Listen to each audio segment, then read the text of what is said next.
sebagai produser dan narator dari kelompok 2, Syafa Zahira. Selanjutnya ada Humaira Nur Amakira sebagai Purbasari. Halo. Yang kedua ada Kirana Larasati sebagai Purbalada. Hai. Yang ketiga ada Ahmad Rifki Ramadan sebagai Nutuk Kasarung. Selanjutnya ada Muhammad Sakif Aulia sebagai Prabu Tapal. Selanjutnya ada Muhammad Rafi Akbar sebagai pengawal. Dan yang terakhir adalah Salsabila Putri sebagai Dayang-Dayang. Selamat menyaksikan. Di suatu pagi yang penuh di tanah Pasundan, hiduplah Prabu Tapal, sang pemimpin bijaksana. Namun, kini usianya telah senja. Hari ini adalah hari di mana ia harus menentukan siapa yang akan menjadi pengganti.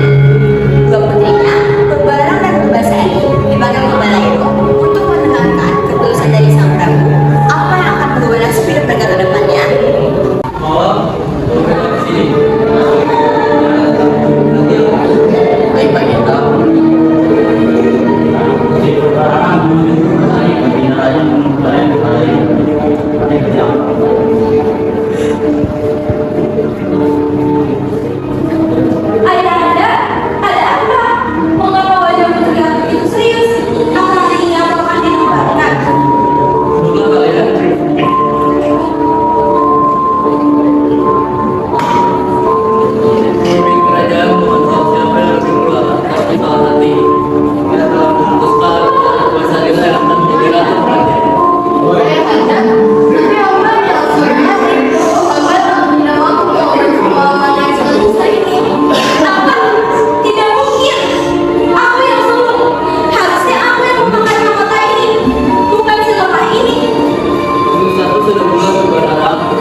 Keputusan sang Prabu pun membuat Purbasari sepenuhnya marah dan irian. Dia merasa tahta seharusnya menjadi miliknya. Di dalam kamarnya yang gelap, ia bersama sang Dayang-Dayang, Naira, membuat rencana licik untuk menghancurkan sang Purbasari.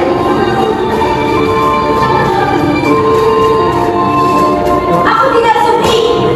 Purbasari tidak boleh menjadi ratu. Naira, kemana kau? Hamba di sini, Putri. Ada apa dengan keponakan ayah sudah gila. Dia memilih Purbasari. Aku ingin kau melakukan sesuatu. Hancurkan dia.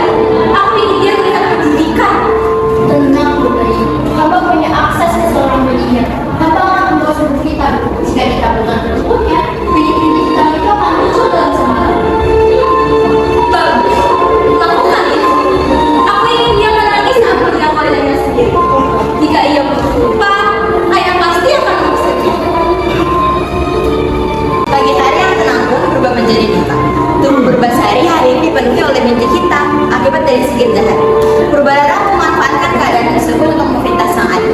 Dengan hati berat, akhirnya Prabu Tapal memutuskan untuk menghasilkan sang Purbasari di hutan belantara. Ayah, wajah kamu kenapa menjadi seperti ini? Oh, please sekali ayah. Purbasari, aku tidak denganmu. Kenapa wajah seperti ini? Lihat itu ayah, itu adalah kutukan dari dewa. Dewa pun tidak sudi dia menjadi ratu. Dia membawa sial bagi kerajaan kita. Benar, Baginda. Rakyat pasti akan ketakutan melihat pemimpin yang menjadikan seperti ini. Penyakitnya bisa menular ke seluruh penjuru negeri. Ayah, hukumnya sudah jelas. Orang yang terkutuk harus diasingkan. Maafkan ayah Purbasari, saya tidak bisa melihat kamu di sini. Bawa goyang keluar dari sini.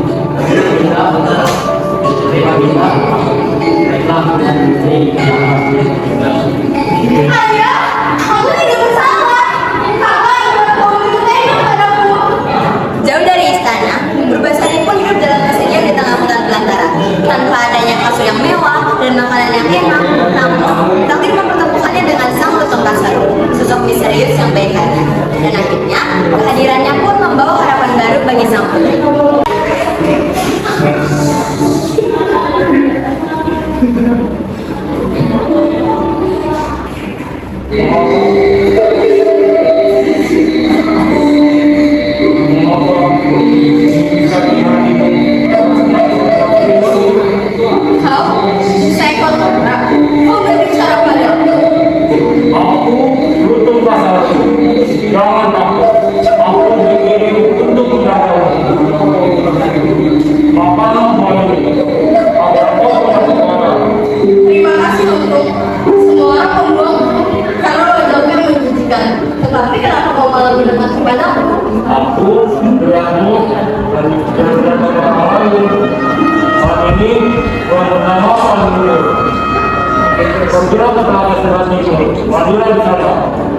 Gak relevan apa lagi Pak.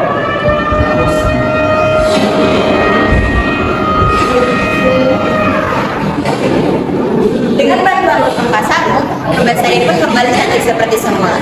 Namun, saat barang datang ke hutan, ia terkejut mendatangi justru menjadi lebih cantik. Akhirnya, kesombongan pun kembali muncul, dan pertengkaran mereka menjadi semakin besar. Lutfi Kasarmu ternyata selama ini bukanlah monyet biasa, tapi dia adalah pangeran Gurubinda yang gagah dan sakti. Akhirnya, semua orang pun terkejut melihat kenyataannya. Naira, mana jasad adikku? Pasti sudah dimakan harimau, kan?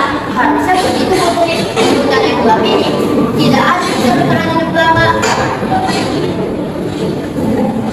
Itu putri Purbasari. Apa? Kenapa dia makin cantik?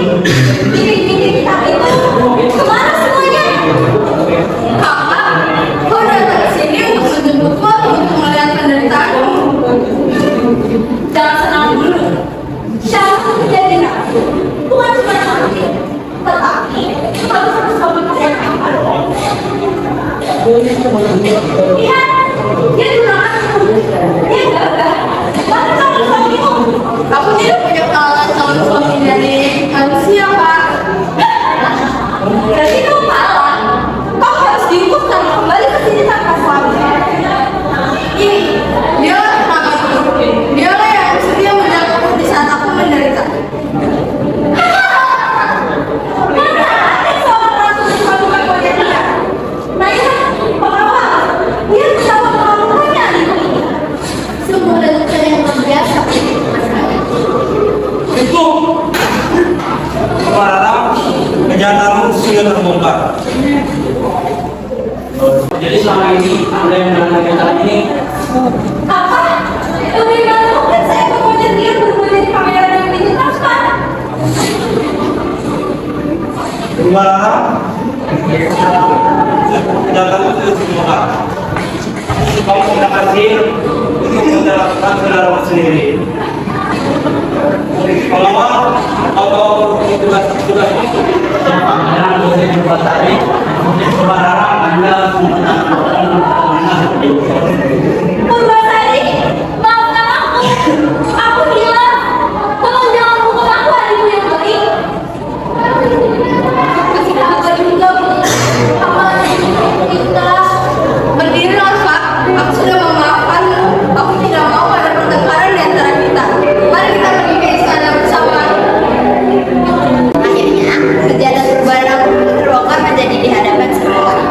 Dengan penuh penyesalan, Purbarara memohon dan memohon sujud kepada adiknya atas segala perbuatan buruk. Purbasari yang memiliki hati lembut dan tulus, memilih memaafkan kakaknya tanpa menyimpan dendam apapun.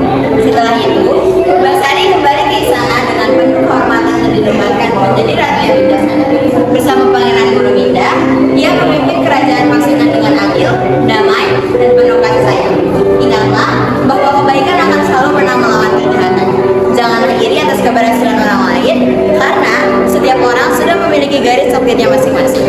Serta jadilah pemaaf seperti Purbasari, karena memaafkan adalah tanda dari jiwa yang kuat dan tenang. 1, 2, 3.